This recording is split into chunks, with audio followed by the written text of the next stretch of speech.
پیارے بچوں، ایک دفعہ کا ذکر ہے کہ ایک جنگل میں بہت سارے جانور رہتے تھے۔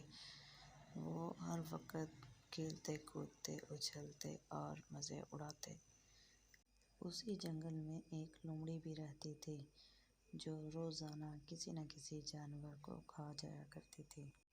ایک دن سب خرگوشوں نے مل کر مشورہ کیا کہ کس طرح سے اس لومڑی سے جان چھڑوائی جائے۔ ان میں سے ایک سمجھدار خرگوش نے مشورہ دیا کہ ہم لومڑی کو خود ہی کچھ نہ کچھ کھانے کے لیے دے دیا کریں گے۔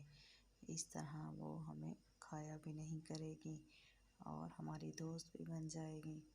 لہٰذا وہ خرگوش لومڑی کے پاس گیا اور اس نے لومڑی سے کہا کہ ہم تمہیں روز کھانے کے لیے طرح طرح کی چیزیں لا کر دیں گے، لیکن بدلے میں تمہیں ہم سے وعدہ کرنا ہوگا کہ تم کسی جانور کو نہیں کھاؤ گے۔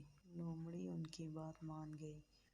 اس کے بعد روزانہ جانور اس کے لیے کوئی نہ کوئی کھانے کی چیزیں پہلے سے رکھتے تھے۔ لومڑی ان کو کھا کر اپنا پیٹ بھر لیتی۔ اب سب جانور بہت خوش تھے کیونکہ وہ آزادی سے گھوم پھر سکتے تھے اور اب تو لومڑی بھی ان کی بہت اچھی دوست بن گئی تھی۔